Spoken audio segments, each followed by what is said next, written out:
नमस्कार। आज हम एक काफ़ी उलझे हुए मामले पर बात कर रहे हैं। इसमें कानूनी दांव-पेच भी हैं, टेक्नोलॉजी की बातें भी हैं और सबसे बड़ी बात, लाखों उपयोगकर्ताओं का पैसा और भरोसा दांव पर लगा है। जी हाँ, बात हो रही है वज़ीर-एक्स की और उसकी जो अभी की स्थिति है, काफ़ी काफ़ी कन्फ्यूजिंग है। हमारे पास जो जानकारी है वो सिंगापुर की अदालत से लेकर भारत में जो यूजर्स हैं उनके खातों तक फैली हुई है। और हाँ, वज़ीर-एक्स का अपना टोकन है WRX, उसकी क्या हालत है उस पर भी नज़र डालेंगे। तो आज का मिशन क्या है? यही कि इस पूरी तस्वीर को थोड़ा समझने की कोशिश करें। एक तरफ देखिए सिंगापुर की अदालत में कानूनी प्रक्रिया चल रही है, दूसरी तरफ उपयोगकर्ता बेचारे अपना पैसा निकालने का इंतजार कर रहे हैं। आखिर चल क्या रहा है? मतलब ये सब जुड़ा कैसे है? चलिए इसी उलझन को थोड़ा सुलझाते हैं। शुरुआत करते हैं सिंगापुर हाई कोर्ट से। लगता है वहां कुछ अहम चल रहा है, लेकिन जो तारीखें सामने आ रही हैं थोड़ी चौंकाने वाली हैं। सुनने में आया है कि लेनदारों को मतलब क्रेडिटर्स को अपने दावे या हल्फनामे जमा करने के लिए 26 सितंबर 2025 तक का वक्त दिया गया है। ये तो बहुत लंबा समय है। क्या मतलब है इसका? हाँ, देखिए, ये तारीख पहली नज़र में तो बहुत दूर की लगती है और चिंता भी होती है कि भई इतना लंबा इंतज़ार क्यों? लेकिन इसको समझने के लिए ना हमें थोड़ी प्रक्रिया की गहराई में जाना होगा। ये जो 26 सितंबर 2025 की तारीख है, ये लेनदारों के लिए है। मतलब वो लोग जिनका पैसा वज़ीर-एक्स पर बकाया है। उनके लिए अपने दावे के सपोर्ट में कानूनी दस्तावेज, जिसे हलफनामा या एफिडेविट कहते हैं, वो जमा करने की ये आखिरी तारीख है। और ये अकेली तारीख नहीं है। इसी साल भी मतलब सितंबर 2024 में 19 और 22 सितंबर को भी कुछ पार्टियों से दस्तावेज मांगे गए थे। ये सब एक बड़ी जैसे कहते हैं पुनर्संरचना या रिस्ट्रक्चरिंग उस योजना का हिस्सा है। पुनर्संरचना, ये शब्द सुनने में थोड़ा भारी लगता है। आम भाषा में, खासकर वज़ीर-एक्स के मामले में, इसका क्या मतलब हुआ? बिल्कुल, पुनर्संरचना का सीधा मतलब है कि कंपनी अपने कर्ज और जो उसकी संपत्तियां हैं उनको फिर से व्यवस्थित कर रही है। क्यों कर रही है? ताकि वो अपनी देनदारियां चुका सके और अगर मुमकिन हो तो अपना कामकाज भी जारी रख सके। वज़ीर-एक्स के केस में इसका मकसद है एक ऐसी योजना बनाना जिससे उपयोगकर्ताओं के फंड्स वापस किए जा सकें और एक्सचेंज दोबारा काम कर सके।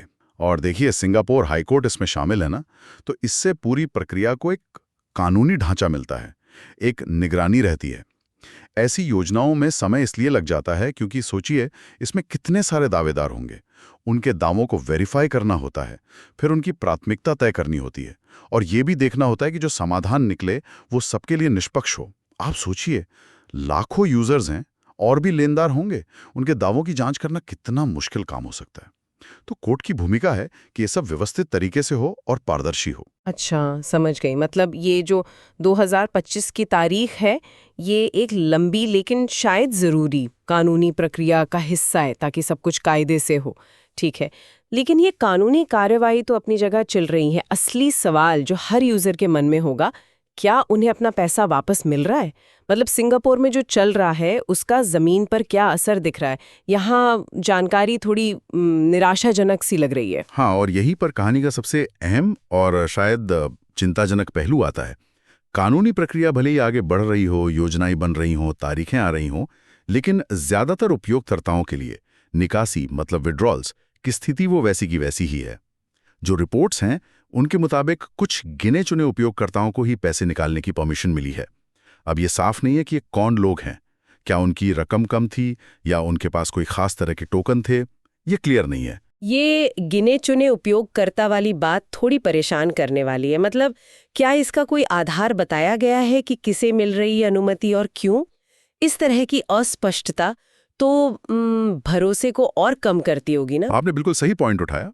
जो जानकारी अभी तक है उसमें इसका कोई स्पष्ट आधार नहीं दिया गया है। हो सकता है ये एक्सचेंज की तरफ से एक तरह की टेस्टिंग हो, ये देखने के लिए कि छोटे लेवल पर निकासी हो सकती है या नहीं, या शायद ये उन टोकन से जुड़ा हो जिनका मैनेजमेंट आसान हो। लेकिन नतीजा क्या है? नतीजा यही है कि बड़े पैमाने पर निकासी अभी भी रुकी हुई है। ज्यादातर यूजर्स के लिए सिंगापुर कोर्ट में क्या हो रहा है, ये तब तक सिर्फ कागजी कार्रवाई है जब तक वो अपने फंड्स तक पहुंच नहीं पाते। ये एक अजीब सी स्थिति है।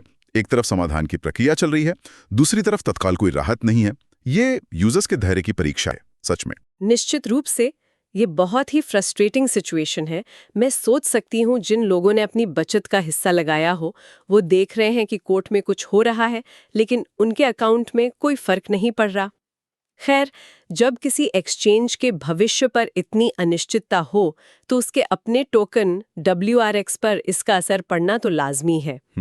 WRX टोकन का क्या हाल है, उस पर क्या असर दिख रहा है? हाँ, जैसा कि हम सोच सकते हैं, WRX टोकन पर काफ़ी नेगेटिव प्रेशर देखा गया है। देखिए, किसी भी एक्सचेंज का जो अपना टोकन होता है ना, वो अक्सर उसकी साख और भविष्य की उम्मीदों का एक आईना होता है। अब जब एक्सचेंज ही सवालों में है, निकासी रुकी हुई है, तो निवेशक उस टोकन में भरोसा कैसे दिखाएंगे? बिल्कुल। तो हालिया आंकड़े यही बताते हैं कि WRX की कीमत गिरकर लगभग $0.05084 के आसपास आ गई है, जो सिर्फ एक दिन में ही करीब 3.5% की गिरावट है। अब ये गिरावट अपने आप में शायद बहुत बड़ी ना लगे, लेकिन ये उस लगातार दबाव को दिखाती है जो टोकन झेल रहा है। और टोकन का जो कुल बाजार मूल्य है, मतलब मार्केट कैप, उस पर क्या असर हुआ है? मार्केट कैप भी काफी कम हो गया है, लगभग $19.41 मिलियन रह गया है। देखिए, मार्केट कैप हमें बताता है कि बाजार उस एसेट की कुल कीमत कितनी लगा रहा है। तो मार्केट कैप में गिरावट साफ संकेत है कि निवेशकों का भरोसा कम हुआ है और वे मौजूदा स्थिति को लेकर गंभीर रूप से चिंतित हैं। जब तक ये निकासी की समस्या पूरी तरह हल नहीं होती और एक्सचेंज नॉर्मल तरीके से काम करना शुरू नहीं करता, WRX टोकन पर यह दबाव बने रहने की पूरी आशंका है। ये दिखाता है कि एक्सचेंज की जो ऑपरेशनल प्रॉब्लम्स हैं, वो सीधे सीधे उसके टोकन के वैल्यू को हिट करती हैं। हाँ, ये बिल्कुल समझ आता है। टोकन की कीमत गिरना सिर्फ एक नंबर नहीं है, ये हजारों निवेशकों की चिंता और भरोसे में आई कमी दिखाता है। तो अब सबकी नजरें किस पर टिकी हैं? इस पूरी कहानी में अगला बड़ा मोड़ क्या हो सकता है? वो कौन सी घटना होगी जिससे शायद स्थिति बदले? देखिए, सबसे बड़ा और निर्णायक मोड़ होगा सिंगापुर हाईकोर्ट से उस पुनः संरचना योजना को अंतिम मंजूरी मिलना, जिस पर अभी काम चल रहा है। अभी तक जो भी हुआ है, जैसे दस्तावेज मांगना, तारीखें तय करना, वो सब इसी मंजूरी की तैयारी है एक तरह से। अगर अदालत इस योजना को हरी झंडी दे देती है, मतलब इसे कानूनी तौर पे ठीक मान लेती है और लागू करने लायक समझती है, तो ये एक बड़ा ब्रेक थ्रू होगा। सूत्रों का तो ये भी कहना है कि इस मंजूरी के मिलने के बाद WZirX 10 कार्य दिवसों के अंदर अपना ऑपरेशन फिर से शुरू कर सकता है। 10 कार्य दिवस मंजूरी मिलने के बाद इतनी तेजी से, ये सुनने में तो बहुत अच्छा लगता है, पर क्या ये थोड़ा ज़्यादा ऑप्टिमिस्टिक नहीं है? मतलब महीनों से बंद पड़ा सिस्टम, उसे 10 दिनों में पूरी तरह चालू करना और साथ ही निकासी भी शुरू करना, इसमें प्रैक्टिकल दिक्कतें नहीं होंगी? आपका शक बिल्कुल जायज़ है। ये 10 कार्य दिवस की जो टाइमलाइन है, ये निश्चित रूप से काफ़ी महत्वाकांक्षी लगती है। ये शायद ये मानकर चल रही है कि योजना को लागू करने की सारी तकनीकी और लॉजिस्टिकल तैयारियां पहले से पूरी हो चुकी हैं। असलियत में ये कितना स्मूथली हो पाएगा, ये तो देखना होगा।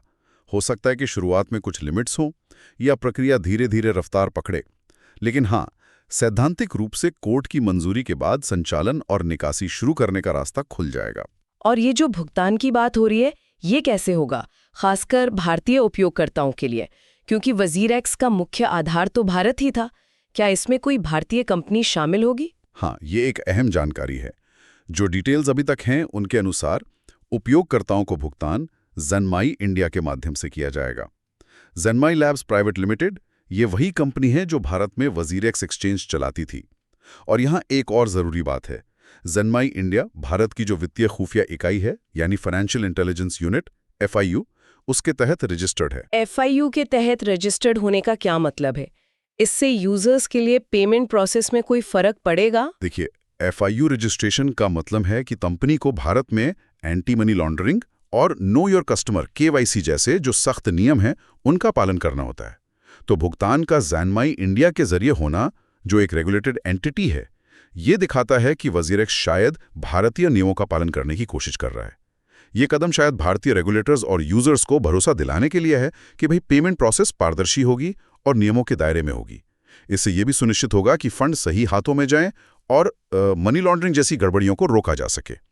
हालांकि इसका एक पहलू ये भी हो सकता है कि सख्त जांच के कारण पेमेंट प्रोसेस थोड़ी धीमी हो जाए, लेकिन सुरक्षा और कंप्लायंस के लिहाज से ये एक जरूरी कदम माना जा सकता है। ये दिखाता है कि समाधान सिर्फ सिंगापुर के कानूनी दायरे तक ही सीमित नहीं है, बल्कि भारतीय रेगुलेटरी माहौल को भी ध्यान में रखा जा रहा है। तो अगर हम इस पूरी चर्चा को अब समेटे तो तस्वीर काफी जटिल है, लेकिन धीरे धीरे साफ हो रही है। एक तरफ सिंगापुर में एक लंबी कानूनी प्रक्रिया है जिसका लक्ष्य है एक व्यवस्थित समाधान निकालना, भले ही इसमें 2025 तक का टाइम लग सकता है। दूसरी तरफ ज़मीनी हकीकत ये है कि उपयोगकर्ताओं को अभी कोई सीधी राहत नहीं मिली है, उनकी निकासी अभी भी रुकी हुई है, और इस पूरी अनिश्चितता का साया WazirX के अपने WRX टोकन पर भी पड़ा है, जिसकी कीमत और मार्केट कैप दोनों गिरे हैं। ध्रुव दिया आपने। अगर हम मुख्य बिंदुओं को देखें तो वो ये हैं। पहला, कानूनी प्रक्रिया जारी है। सिंगापुर कोर्ट में एक फॉर्मल रिस्ट्रक्चरिंग प्लान पर काम हो रहा है। ये एक लंबी प्रक्रिया है जिसका मकसद एक फेयर सोल्यूशन निकालना है। दूसरा, उपयोगकर्ताओं का इंतजार। कोर्ट की कार्रवाई के बावजूद ज्यादातर यूजर्स के लिए विड्रॉल अभी भी बंद है, जो सबसे बड़ी चिंता की बात है। तीसरा, WRX टोकन पर असर। एक्सचेंज के संकट ने WRX टोकन के वैल्यू और निवेशकों के भरोसे को सीधी चोट पहुंचाई है। चौथा, निर्णायक मोड कोर्ट की मंजूरी। सब कुछ सिंगापुर हाई कोर्ट की फाइनल अप्रूवल पर टिका है। मंजूरी मिलने पर ही ऑपरेशंस और विड्रॉल शुरू होने की उम्मीद है। और पांचवा, जन्माई इंडिया और रेगुलेशन।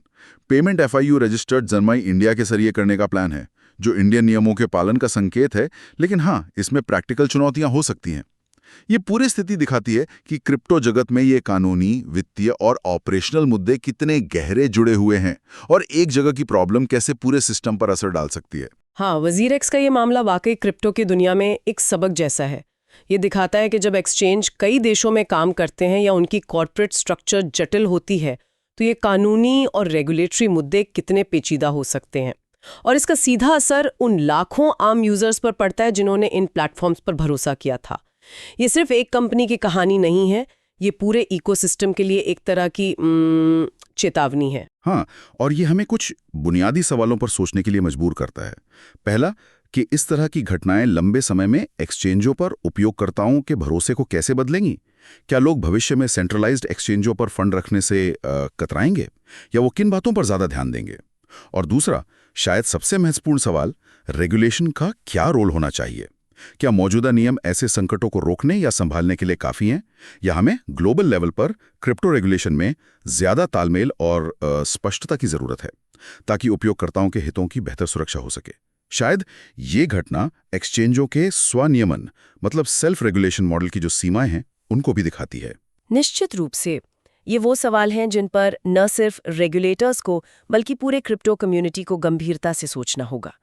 आज के विश्लेषण से WazirX मामले की यही उलझी हुई तस्वीर और उसके जो संभावित मायने हैं वो सामने आए हैं। उम्मीद है ये चर्चा इस जटिल स्थिति को समझने में थोड़ी मददगार रही होगी। अब ये साफ नहीं है कि ये कौन लोग हैं। क्या उनकी रकम कम थी या उनके पास कोई खास तरह के टोकन थे, ये क्लियर नहीं है। ये गिने चुने उपयोगकर्ता वाली बात थोड़ी परेशान करने वाली है। मतलब, क्या इसका कोई आधार बताया गया है कि किसे मिल रही है अनुमति और क्यों? इस तरह की अस्पष्टता तो भरोसे को और कम करती होगी ना। आपने बिल्कुल सही पॉइंट उठाया। जो जानकारी अभी तक है उसमें इसका कोई स्पष्ट आधार नहीं दिया गया है।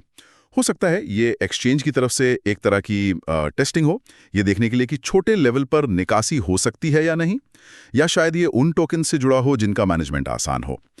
लेकिन नतीजा क्या है? नतीजा यही है कि बड़े पैमाने पर निकासी अभी भी रुकी हुई है। ज्यादातर यूजर्स के लिए सिंगापुर कोर्ट में क्या हो रहा है, ये तब तक सिर्फ कागजी कार्रवाई है जब तक वो अपने फंड्स तक पहुंच नहीं पाते। ये एक अजीब सी स्थिति है। एक तरफ समाधान की प्रक्रिया चल रही है, दूसरी तरफ तत्काल कोई राहत नहीं है। ये यूजर्स के धैर्य की परीक्षा है, सच में। निश्चित रूप से ये बहुत ही फ्रस्ट्रेटिंग सिचुएशन है। मैं सोच सकती हूँ जिन लोगों ने अपनी बचत का हिस्सा लगाया हो, वो देख रहे हैं कि कोर्ट में कुछ हो रहा है, लेकिन उनके अकाउंट में कोई फर्क नहीं पड़ रहा। खैर, जब किसी एक्सचेंज के भविष्य पर इतनी अनिश्चितता हो, तो उसके अपने टोकन WRX पर इसका असर पड़ना तो लाजमी है। WRX टोकन का क्या हाल है, उस पर क्या असर दिख रहा है? हाँ, जैसा कि हम सोच सकते हैं, WRX टोकन पर काफ़ी नेगेटिव प्रेशर देखा गया है। देखिए, किसी भी एक्सचेंज का जो अपना टोकन होता है ना, वो अक्सर उसकी साख और भविष्य की उम्मीदों का एक आईना होता है। अब जब एक्सचेंज ही सवालों में है, निकासी रुकी हुई है, तो निवेशक उस टोकन में भरोसा कैसे दिखाएंगे? बिल्कुल। तो हालिया आंकड़े यही बताते हैं कि WRX की कीमत गिरकर लगभग $0.05084 के आसपास आ गई है, जो सिर्फ एक दिन में ही करीब 3.5% की गिरावट है। अब ये गिरावट अपने आप में शायद बहुत बड़ी ना लगे, लेकिन ये उस लगातार दबाव को दिखाती है जो टोकन झेल रहा है। और टोकन का जो कुल बाजार मूल्य है, मतलब मार्केट कैप, उस पर क्या असर? तो दोस्तों, ये थी आज की बड़ी खबर। उम्मीद है जानकारी आपको पसंद आई होगी। अगर वीडियो अच्छा लगा हो तो लाइक और शेयर जरूर कीजिए। चैनल को सब्सक्राइब करना मत भूलिएगा ताकि अगली खबर सबसे पहले आप तक पहुंचे। और हाँ, आप ये वीडियो कहाँ से देख रहे हैं, शहर से या गांव से? नीचे कमेंट में जरूर बताइए। हम आपके हर कमेंट को पढ़ते हैं। मिलते हैं अगले वीडियो में। धन्यवाद।